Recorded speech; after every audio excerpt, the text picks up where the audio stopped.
So today I want to share with you 11 nuggets of information regarding finding peace with food. I want to create an entire series regarding finding peace in life. Like that, I feel like is the beauty pageant question of when they ask people, if you had one wish in the world, what would you do? Or what, how would you use it? And most people say world peace. But there are things we could be doing day in and day out of our lives to create that peace for us internally and externally in our like little bubble that we all live in. You know what I mean? So for the first step, when I look back on my life, especially the last decade from 18 to 28, I feel like truthfully that's the journey I've been on, is finding peace. And the first step in that journey, at least for me, was finding peace with my body and my relationship with food. I can create an entire video about like my background with all that, but this just isn't that. So today's video is just gonna be about finding peace with food and just sharing with you the tips that I have personally implemented throughout my journey doing just that. So starting with tip number 1 is to focus on diet and then exercise, not trying to do them simultaneously. So in years past, especially in my early 20s, there's so much pressure, especially as a woman, to look a certain way, have a certain physique, and sometimes all of that's just like in our head, right? No one's actually putting that on us. But I really had to step back and look like, hey, anytime I've tried to do diet and exercise at the same time, when has that ever worked out for me? Never. I just felt like it was too much. So when I signed up kind of for this journey of having a different relationship with both dieting and exercise, I was like, you know what, I'm just gonna focus on one at a time. So I chose diet first because you can't out-exercise a bad diet. And yes, you need both, but remember, we're signing up for the journey right now. This is not a quick fix.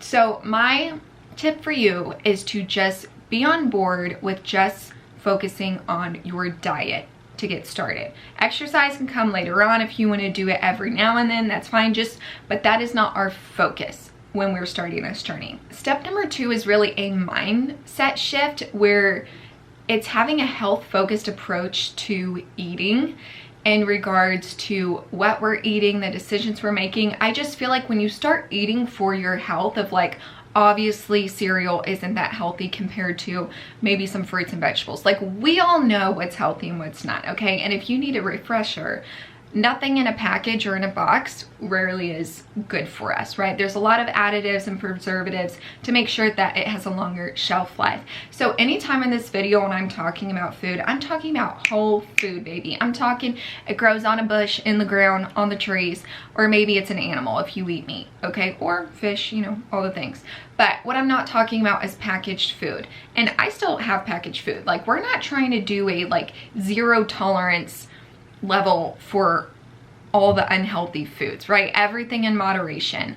But our focus with our health focus is to make more of those better decisions that we know are going to benefit our health, right? Cookies are not beneficial to our health. They're just a nice little treat. So I feel like that has really helped make me be the parent for myself of, it's interesting how maybe we will all have sodas, right, as adults. But when our kids are little, we don't want them to have sodas. That is so odd to me. I'm like, why would you not let your child have a soda, but you're willing to have a soda?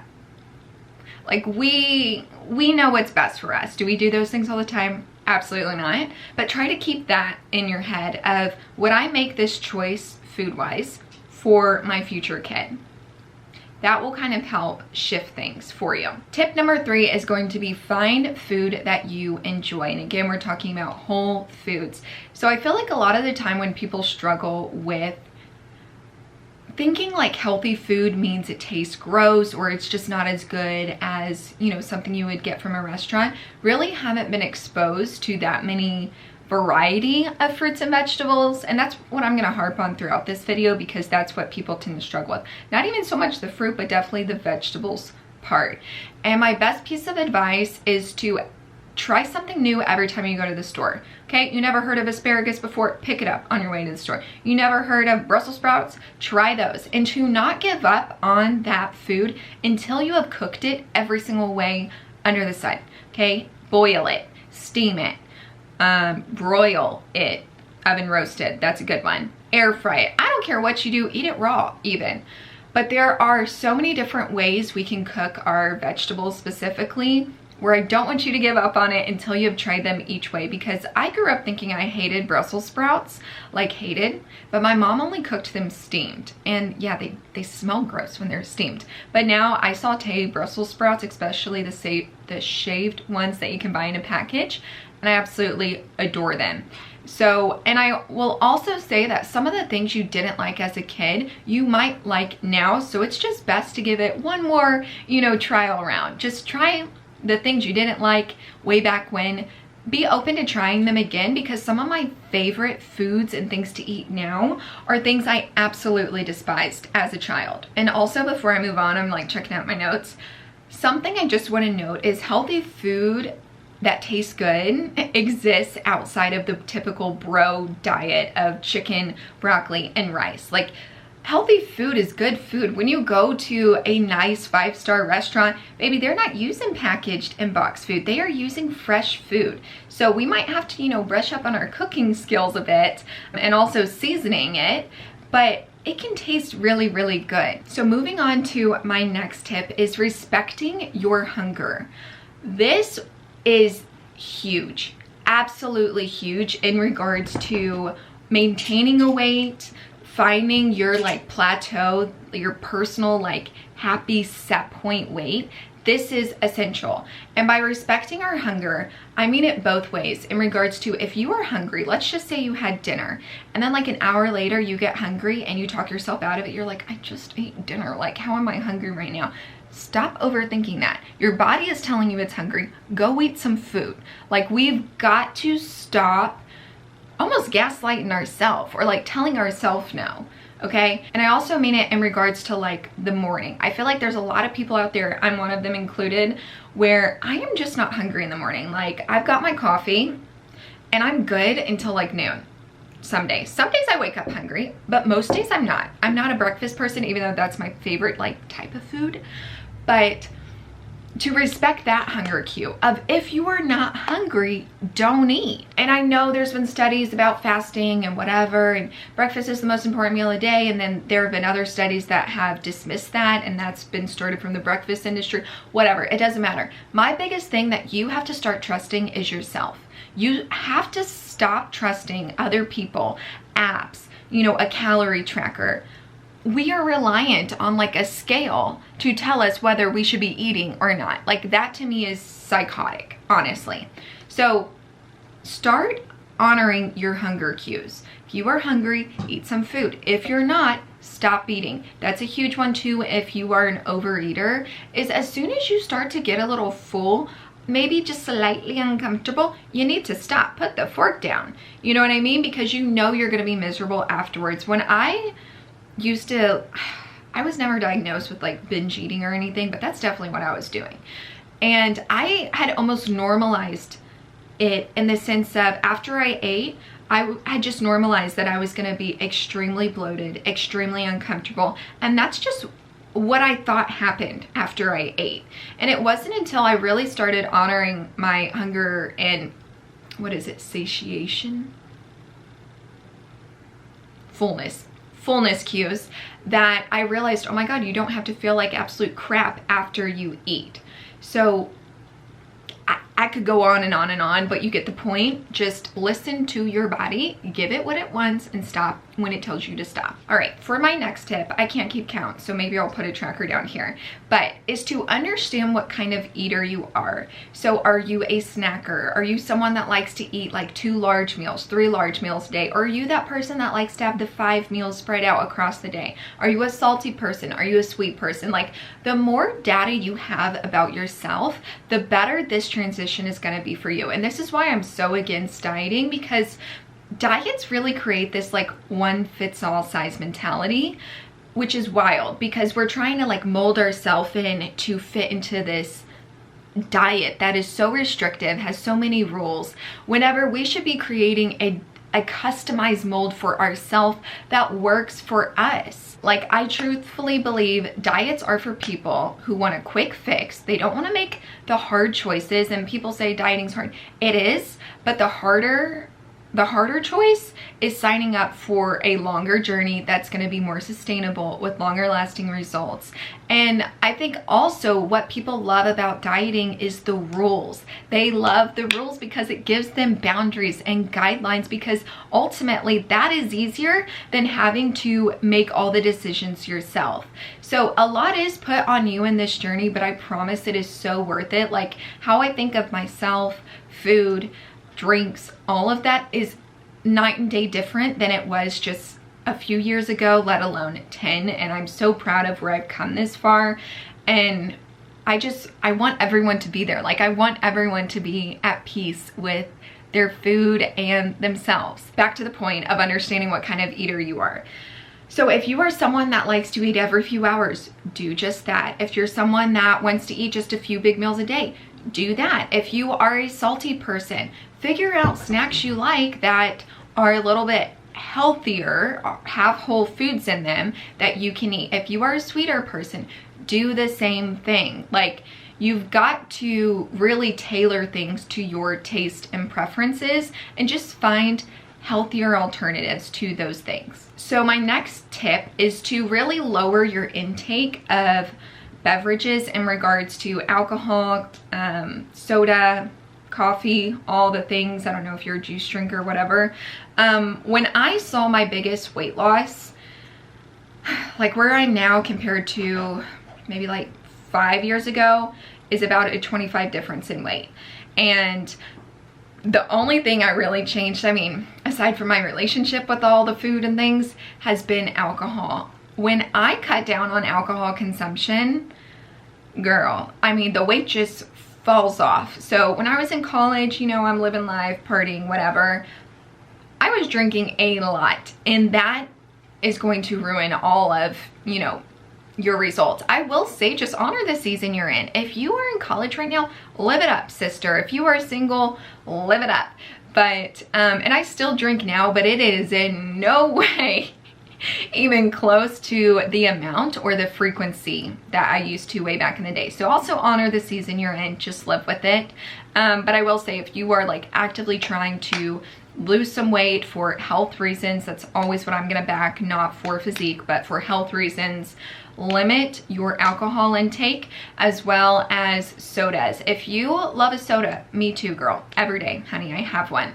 But it's one, right? If you're even like, ooh, one I feel like is too much, I want to challenge myself, okay, go to the little mini soda cans. Those are a thing now, which are amazing. Or if you want to cut them out cold turkey, do that. I'm personally not there yet. I love a good Sprite. That is like my beer. You know how people come home and they grab a beer or something? I'm kind of like that with a soda. It's just like my special drink. And same thing with coffee. I just have one a day.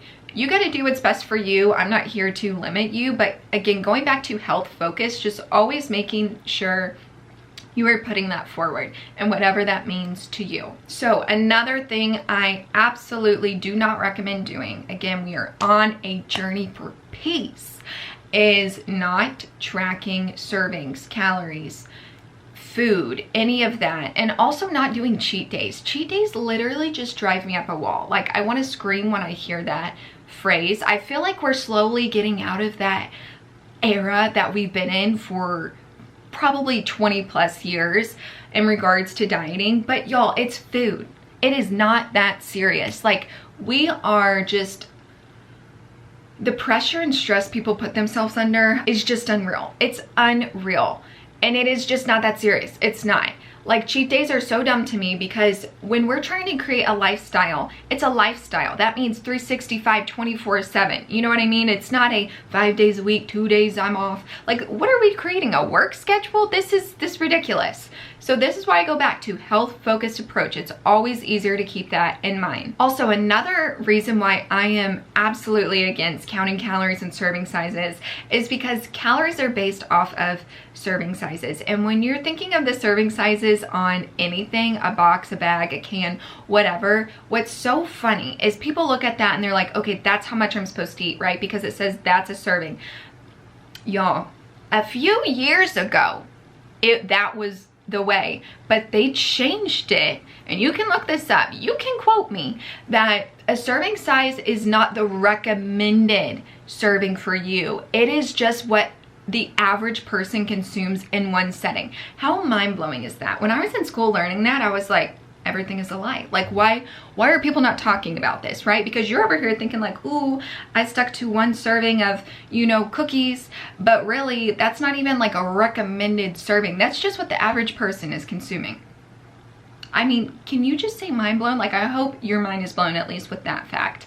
So that's a reason why I just don't care to track. And another thing is, tracking really leads you, it can lead you down a rabbit hole of just kind of spiraling in regards to overthinking your decisions and being hyper fixated and focused on food intake, your body. And we're trying to get away from that. That is what we're trying to get away from to create the peace, is for it to be just kind of almost like an involuntary thing where you're making these decisions over time without even thinking about it. Like, we're so far removed from thinking about our body and dieting and all the things where we're just living it out, right? Like, that is what a lifestyle is. And so who the heck wants to be tracking this every single day for the rest of their life? And like, for what? Or do those numbers really even mean anything? Because some days you're gonna eat more than others. Some days you're gonna be more hungry than others. Like, our energy intake varies day to day. And I feel like people forget that whenever they set a limit of like, all right, 1,800 calories for every day for the next 30 days, it's like, you're not even really fueling your body with what it's asking for, depending on what you were doing those days. Are you with me? Like, are you getting this? Are you picking up what I'm putting down? And that brings me into my next point, which is your scheduling playing a big part in this. And that goes back to understanding what type of eater you are. This is understanding your schedule, you know, because I feel like I have fallen into both spectrums of, whenever you're not busy, I have been the boredom eater. Like, I don't have enough going on. This was like in college. Then I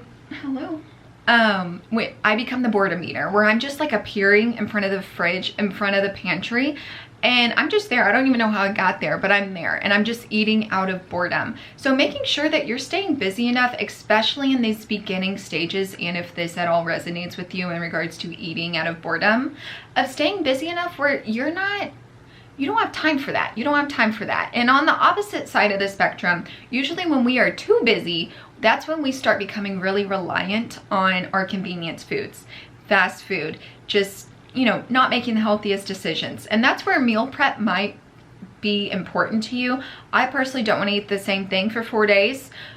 So we're kind of an in-betweener in my house. What we like to do is, I cook enough for 4 people, but it's just me and my husband. And then we take our leftovers to lunch the next day at work. And that has really helped us, because he can probably eat the same thing every day, like for forever, but I'm not that person. I need to mix it up, but it requires me to make one less meal. I'm not worried about making lunch for tomorrow because I already made it with dinner, if that makes sense. And I kind of touched on this tip earlier at the very beginning of the video, but that's to understand that nothing is off limits when it comes to food.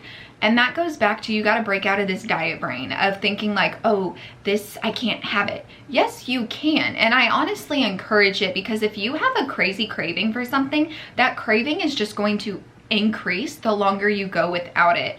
And I feel like this sounds absolutely crazy to people who have never tried it, but given that I have like lived through this, I can attest, at least it worked for me, of I stopped being scared of binge eating certain things, because as soon as I kind of like flip the switch of, all right, if I have a craving, I'm just going to cave into the craving and eat it.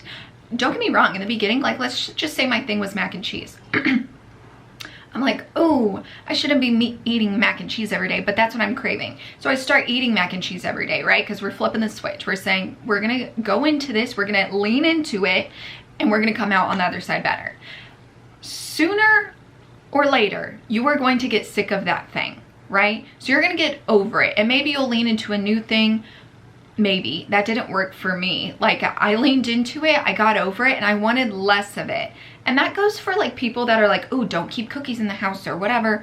have them available to you, because as soon as you have them available to you, you get to make that choice of, oh, I want this, or oh, I'm not really feeling it. But whenever you are restrictive of the things you can eat, that's just making you want it more and making you more like crazy in the head. You know what I mean? So it might be a little bit crazy in the beginning because you're like, why am I leaning into this? You know, she's saying to eat healthy, whole foods, whatever. Well, we've also have these other habits we got to unpack. You know what I mean? And so I definitely recommend that if you have not tried that, of just leaning into your cravings, just going on that journey of how long they stick around, but knowing eventually you're just going to be over it, right? And the more you start eating whole foods, the less you are going to have those other cravings anyways. So that's just something to think about too, is I don't really have hard cravings for really anything right now.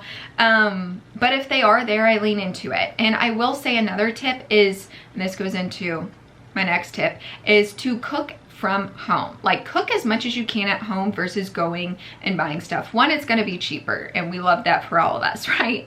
But the thing is, instead of going and buying brownies or buying a cupcake or whatever, if you're a sweet person, I just make it at home from scratch. I don't even make it from the little bag.